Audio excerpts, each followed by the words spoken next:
Assalamualaikum warahmatullahi wabarakatuh. Alhamdulillah, alhamdulillahilladzi hadana li hadza wa ma kunna linahtadiya laula an hadanallah. Asyhadu an la ilaha illallah wahdahu la syarikalah wa asyhadu anna Muhammadan abduhu wa rasuluhu la nabiyya ba'dah. Allahumma fasalli wa sallim wa barik ala Sayyidina Muhammad wa ala alihi wa sahbihi wa sallim ajma'in. Hadirin jamaah salat Isya dan salat tarawih Masjid Bani Umar yang dimuliakan oleh Allah Subhanahu wa taala. Kita selalu bersyukur atas semua nikmat yang diberikan Allah kepada kita di setiap langkah hidup kita.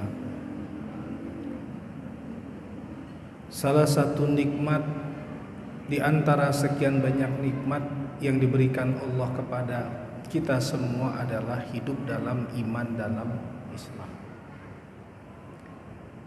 Hidup dalam kebahagiaan karena kita menjadi orang yang taat dan patuh kepada Allah Subhanahu wa taala.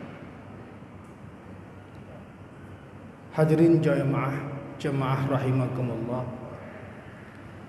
di dalam Al-Quran banyak sekali ayat yang menegaskan, yang memerintahkan kita untuk bertakwa.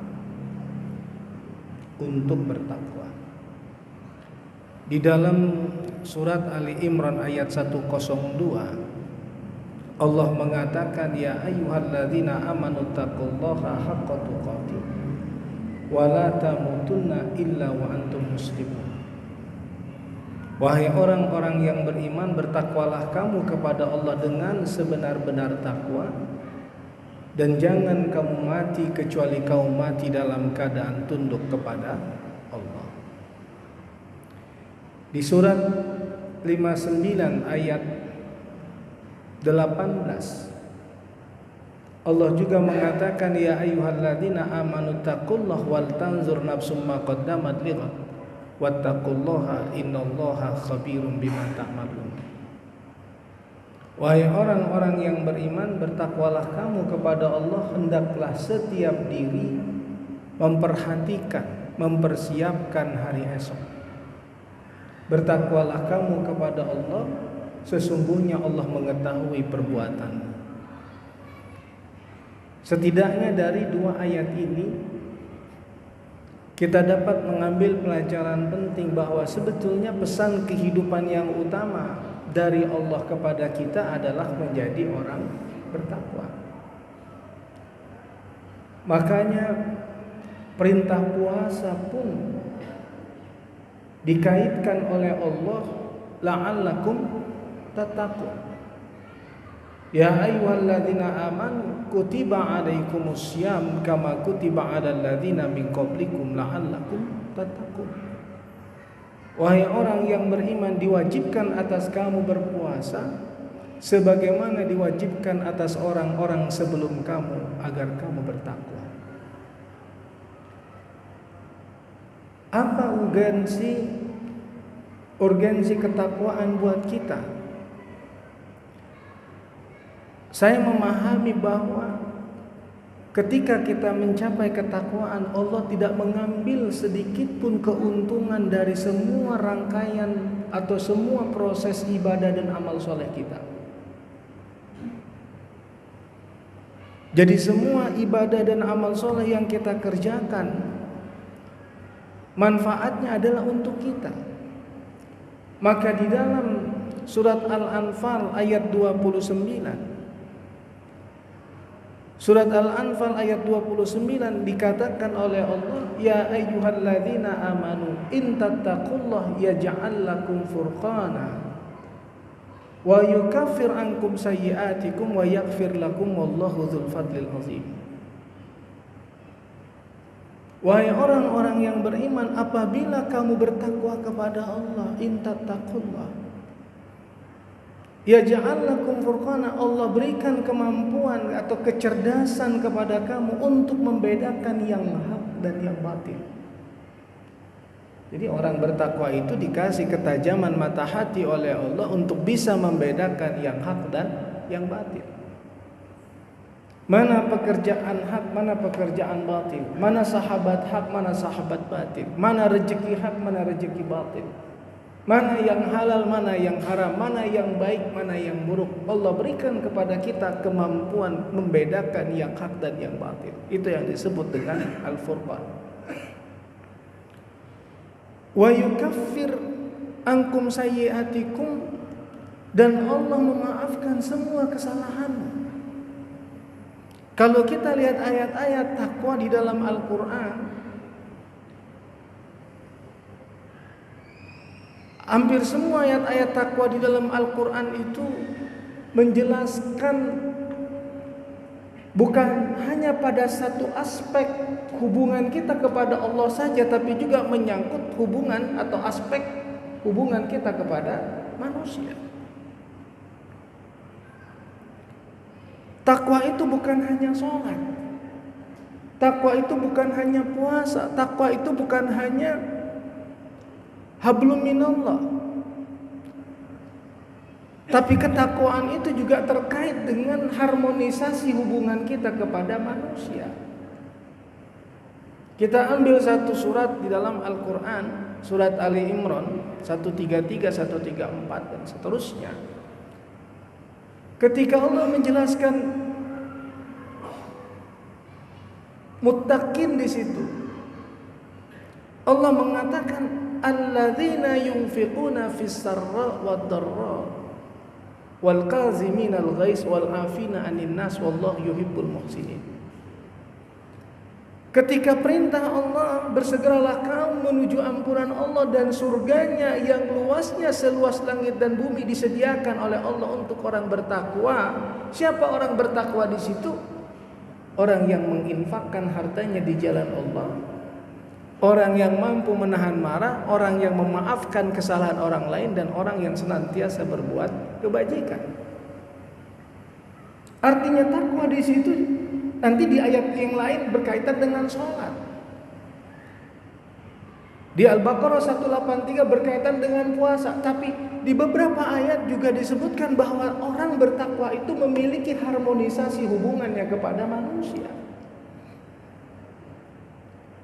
Nah, kalaulah kita bicara dalam konteks ibadah dan amal soleh yang menyangkut hubungan kita kepada Allah dan hubungan kita kepada manusia, maka kalau kita tarik ke surat Al-Anfal ayat 29 tadi, bahwa orang yang bertakwa itu pertama diberikan oleh Allah Al-Furqan, kemampuan yang membedakan yang hak dan yang batil. Yang kedua, Allah menghapus kesalahan kita, dan yang ketiga Allah mengampuni dosa-dosa kita. Jadi tujuan rangkaian ibadah kita sebetulnya adalah tiga ini. Tujuan daripada sholat adalah tiga ini sebetulnya. Ibadah puasa adalah tiga ini. Ibadah haji juga tiga ini. Walaupun di antara ayat-ayat yang lain Allah mengatakan takwa itu berkaitan juga dengan kemenangan. Kalau kita lihat di ayat At-Tolaq, surat At-Tolaq ayat 2, ayat 3, wa may yattaqillaha yaj'al lahu makhraja wa yarzuqhu min haitsu la yahtasib. Barang siapa yang bertakwa kepada Allah, Allah berikan jalan keluar dari setiap kesulitan hidupnya, dan Allah beri rezeki dari pintu yang tidak pernah dia sangka-sangka. Kemudian Allah katakan wa may yattaqillaha yaj'al lahu min amrihi yusra. Barang siapa bertakwa kepada Allah, Allah jadikan semua urusannya menjadi mudah. Menjadi mudah. Nah, hadirin jamaah rahimakumullah. Tapi ada syarat utama. Syarat utama adalah menjadikan Al-Quran sebagai landasan hidup kita. Kenapa? Karena Allah mengatakan di dalam Al-Quran, Di salah satu ayat Allah mengatakan zalikal kitabu la raiba fihi hudan lil muttaqin. Kalau ingin mencapai ketakwaan, maka jadikan landasan hidup kita, pedoman hidup kita adalah Al-Quran. Nah, kita belum bisa mencapai ketakwaan yang hakiki kalau fungsi Al-Quran itu baru sebatas kitab bacaan. Baru sebatas kitab bacaan. Padahal Al-Quran itu disebut dengan An-Nur, disebut dengan cahaya. Al-Quran disebut dengan Ar-Rahmah, disebut dengan rahmat. Al-Quran disebut dengan Al-Kitab. Al-Quran disebut dengan Al-Huda, petunjuk. Al-Quran disebut dengan Al-Furqan, pembeda. Al-Quran disebut dengan Al-Mau'izah, nasihat. Al-Quran disebut dengan Al-Bayan, penjelas. Al-Quran disebut dengan Asy-Syifa, obat. Kita belum fungsikan Al-Quran itu sebagaimana nama-namanya. Kita baru memfungsikan Al-Quran sebagai kitab bacaan. Padahal Allah mengatakan di dalam surat 13 ayat 31, "Lau anna Qur'anan suyirat bihil jibal au qutti'at bihil ardu au kullima bihil mauta bal lillahil amru jami'a." Kalau ada sebuah bacaan yang bisa menggoncang gunung, yang bisa membelah bumi, yang bisa berbicara dengan orang yang mati adalah Al-Quran. Artinya, kalau kita renungkan ayat ini, sejatinya kita tidak cukup menjadikan Al-Quran sebagai kitab bacaan saja. Kenapa? Karena Al-Quran itu adalah mukjizat terbesar sepanjang sejarah kehidupan umat manusia sampai hari kiamat. Makanya di dalam Al-Quran dikatakan wa nunazzilu minal Qur'ani ma huwa syifaa'un wa rahmatul lil mu'minin. Sebagai syifa, sebagai huda, sebagai rahmat. Di dalam Al-Quran juga dikatakan law anzalna hadzal Qur'an ala jabal la ra'aitahu khashi'an mutasaddian min khasyatillah. Kalau kami turunkan Al-Quran ini kami turunkan kepada gunung, kamu akan saksikan gunung akan tunduk dan patuh kepada Allah. Bapak Ibu Saudaraku semua yang dimuliakan oleh Allah, mulai sekarang jangan hanya menjadikan Al-Quran sebagai kitab bacaan. Kita harus pertama membaca Al-Quran, yang kedua mentadabburkan Al-Quran. Penelitian yang dilakukan oleh Abraham Lincoln, oleh Susan Moore, guru besar di Amerika Serikat, oleh Ahmed Qadi, Al-Quran kalau dibaca dengan baik, sesuai dengan tajwid yang pas, dengan makhraj yang pas, dengan suara kita sendiri, didengar oleh telinga kita sendiri, maka 3 hasil penelitian mereka. Yang pertama, Al-Quran yang kita baca itu bisa merefresh sel-sel yang mau mati di tubuh kita, di otak kita. Yang kedua, Al-Quran bisa mengobati autoimun. Yang ketiga, Al-Quran bisa mengobati kanker. Itu penelitian oleh ilmuwan di Amerika Serikat. Salah satunya adalah Ahmed Qadi dari Pakistan, diikuti oleh Susan Moore, diikuti oleh Abraham Lincoln. Kalau kita baca, dan wajar, kenapa? Karena di surat 13 ayat 31 tadi Allah mengatakan kalau ada sebuah bacaan yang bisa menggoncang gunung, yang bisa membelah bumi, yang bisa berbicara dengan orang yang mati adalah Al-Quran.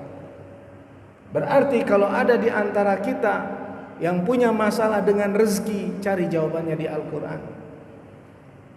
Yang mengalami kesulitan bagaimana menghadapi cobaan ujian hidup, cari jawabannya di dalam Al-Quran. Yang ingin sukses dunia akhirat, cari jawabannya di dalam Al-Quran. Yang ingin merdeka secara finansial, cari jawabannya di dalam Al-Quran. Yang ingin sehat lahir batin, cari jawabannya di dalam Al-Quran. Maka yang demikian harus menggunakan Al-Quran sebagai bahan tadabbur. Jadi bukan hanya dibaca, tapi ditadaburkan ayat-ayatnya. Nah, penelitian menunjukkan bahwa ketika kita mentadaburkan ayat-ayat Al-Quran,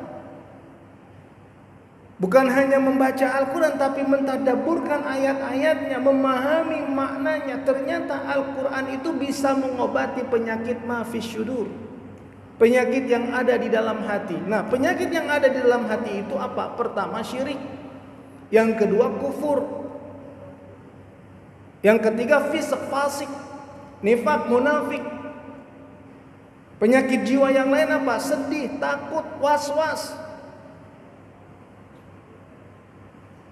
Banyak sekali dalam Al-Quran ayat-ayat yang kalau kita tadaburkan memberikan ketenangan kepada kita. Orang-orang yang pernah berdosa, kemudian hampir putus asa, Allah katakan di dalam Al-Quran, wasari'u ila magfiratin min rabbikum.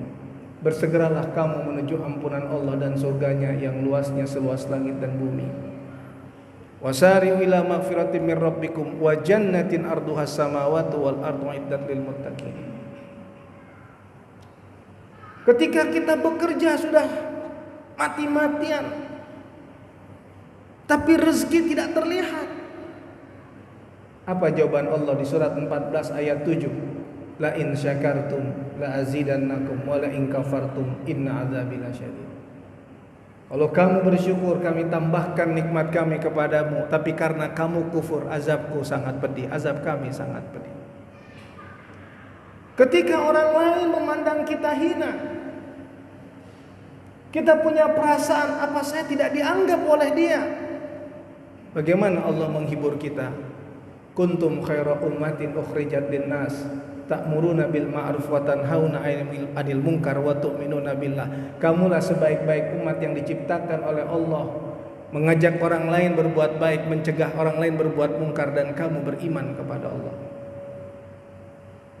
Ketika kita sedih, ketika kita takut menghadapi keadaan, apa kata Allah di surat Ali Imran 139? Kalau tadi di 110, 139.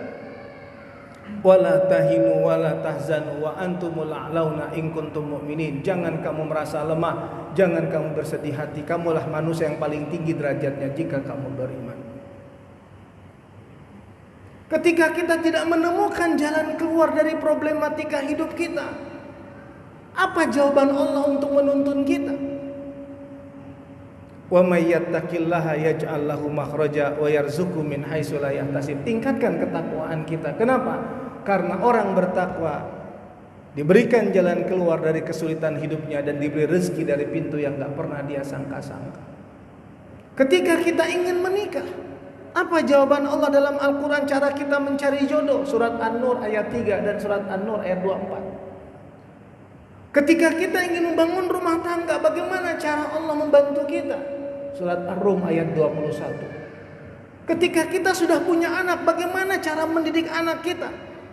Surat Luqman ayat 12 sampai 19. Akidah, ibadah, akhlak. Kalau kita tadabburkan Al-Quran, memberikan ketenangan dalam hidup kita, maka hasil penelitian orang-orang yang membaca Al-Quran memiliki imunitas fisik yang tinggi, dan kalau dia mentadabburkan Al-Quran memiliki imunitas mental yang kuat. Jadi dua, makanya harusnya orang Islam itu sehat lahir batin. Harusnya.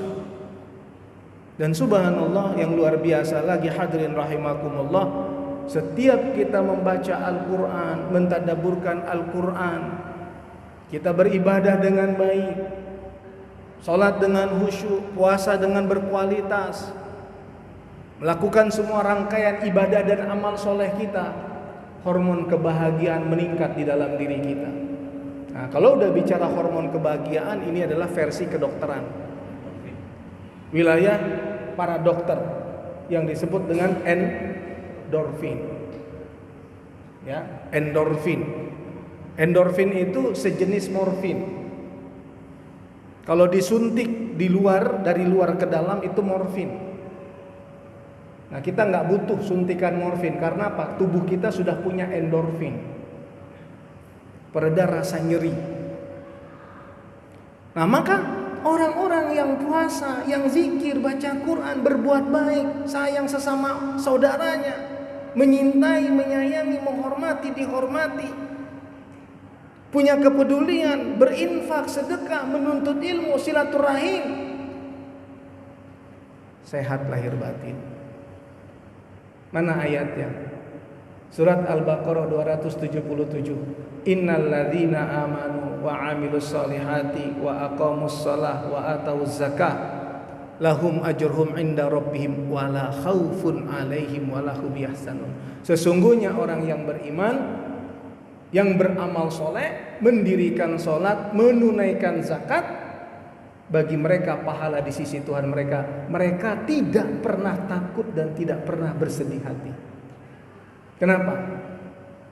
Mereka tidak pernah takut dan tidak pernah bersedih hati karena ibadah dan amal soleh mereka meningkatkan hormon kebahagiaan di tubuh mereka yang disebut dengan endorfin, pereda rasa nyeri, baik nyeri fisik maupun batin. Makanya al-muttaqin sebetulnya adalah manusia yang paling berbahagia, dan kebahagiaan kita bukan hanya di dunia, tapi adalah manusia yang bahagia di dunia dan akhirat.